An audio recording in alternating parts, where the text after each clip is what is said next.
I want to close with a testimony. Some of us know that recently I made a trip to Hanoi to preach and to teach. February 17, I flew into Hanoi. I taught 2 seminars, Tuesday and Wednesday in one particular location, and then Thursday and Friday in another location. The second location of the seminar is quite far from Hanoi, where I landed. In fact, the second location of the seminar is in Vendong, Vandon, a small little town north of Vietnam, very close to the Chinese border. Very close to the Chinese border. So on Wednesday, when I finished my first seminar, we drove up to Ha Long, 3 to 4 hour drive, and then we stay in Ha Long. And then on Thursday morning, we drove to Vendong, 1 hour drive, and where I taught a seminar. Originally, it wasn't our plan like that. Originally, my local contact said that, okay, on Wednesday, you finish your seminar, you're still in Hanoi City, you stay in Hanoi. On Thursday morning, about 4 o'clock in the morning, we drive straight to Vendong, do the seminar and stay in a hotel there, and then do your seminar on Friday. So she changed the arrangement. So we went to Ha Long on Wednesday, stay there one night, Thursday early morning, go to Vendong. So first day, we left Ha Long about 7 a.m. and then we went to Vendong to do my seminar, no problem. Second day, which is a Friday, at about close to 12 o'clock, when I finished 2 sessions in the morning, close to 12 o'clock, there was a group of about 60 people in the seminar. They came from about 5 churches, and this particular venue that I was in is an unofficial church. That means I can use the word illegal church, or I can use the word underground church. So this seminar was in a place. So close to 12 o'clock, when I was still closing the seminar, so my wife suddenly appeared at the door and waved at me. I didn't know what she meant, but just like 10 seconds after she waved at me, 2 policemen walked into the seminar. They stood behind there and they took picture of me on the stage together with my interpreter. Subsequently, my wife told me that actually some of the church people, when they saw the police came in, they were actually praying already.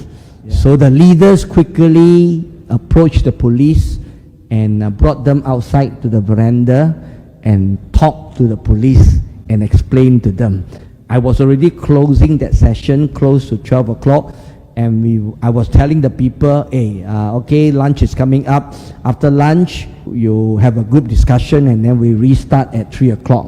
I was telling the people like that.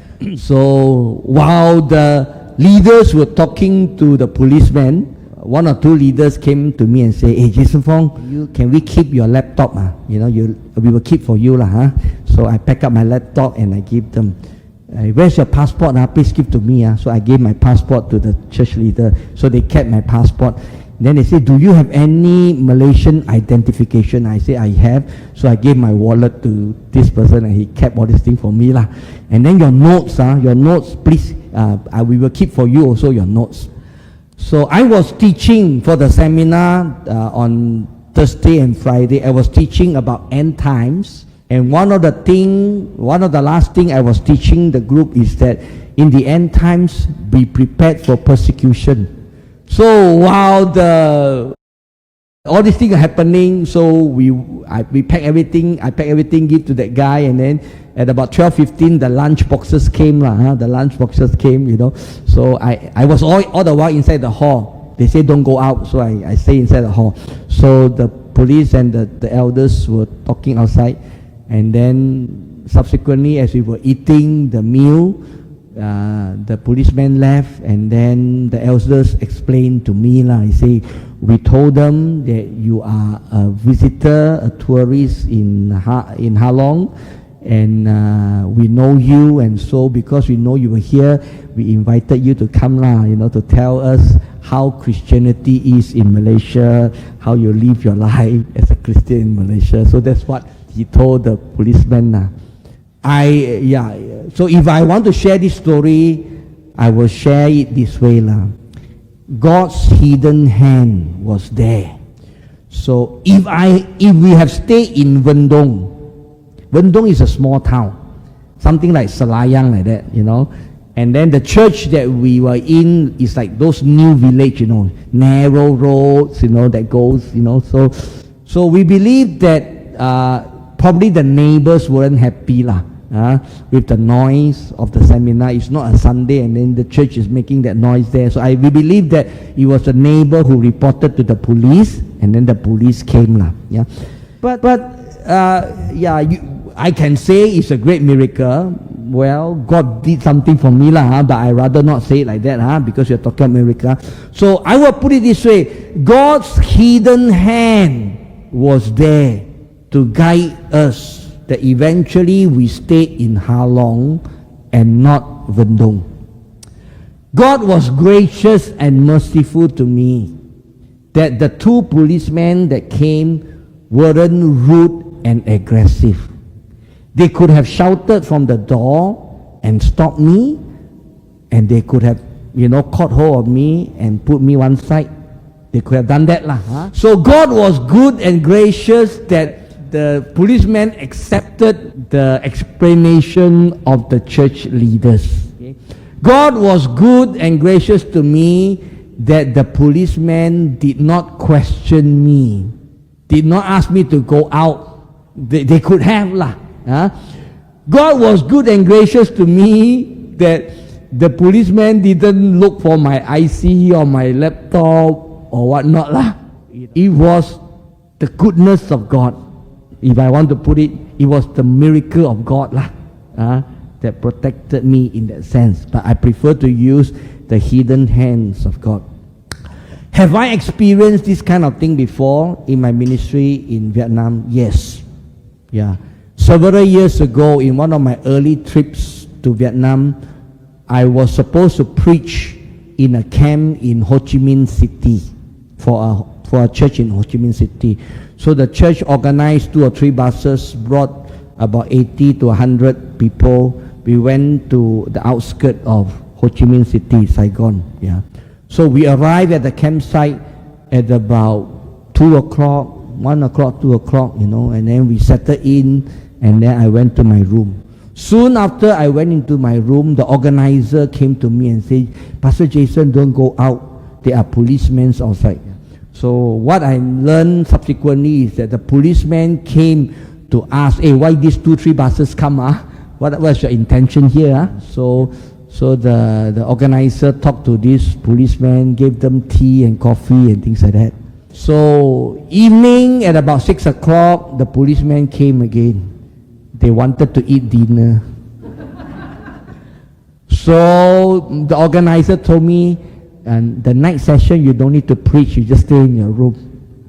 Next day, the police came in the morning. They wanted to eat breakfast. They came lunch. They wanted to eat lunch. They came dinner. So the policeman came the next few days.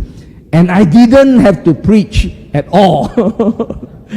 I couldn't preach at all in the camp, because of the presence of the police. Now, this camp thing is like 15 years ago, and then what I mentioned, Vendong, was just last month.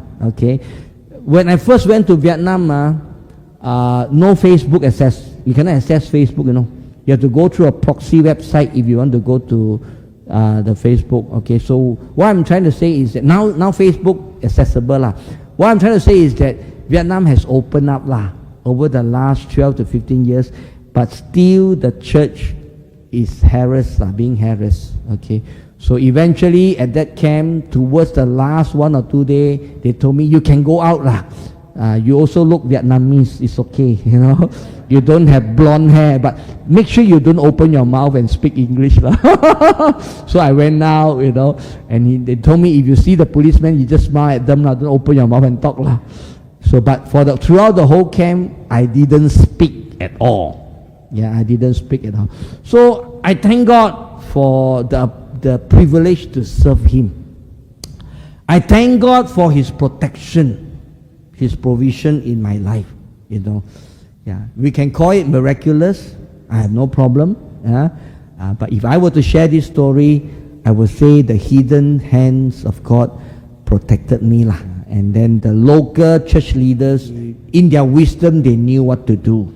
So back in Bandung, when the police left, they actually told the church people, you're supposed to end at 4 o'clock, right? Yeah. Then they say, yes. Okay, let him speak until 4 o'clock. So the policeman said that. But the elders in the church, after lunch, or rather during lunch, told me, I think we will end the seminar with lunch. While the police allow you to speak to 4 o'clock, it is best that we end here as a respect to them.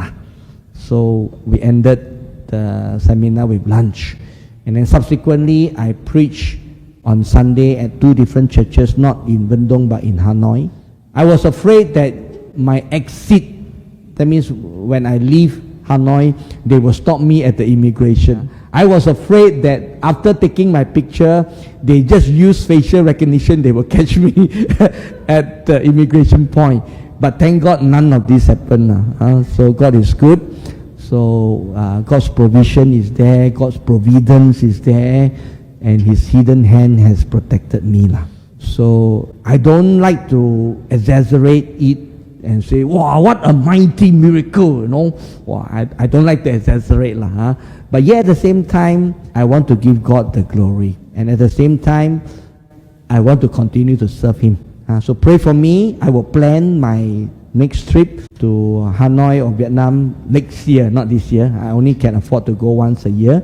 That I will be able to go in without problem. That I will continue to serve Him. Come, stand up with me as I pray for each one of us.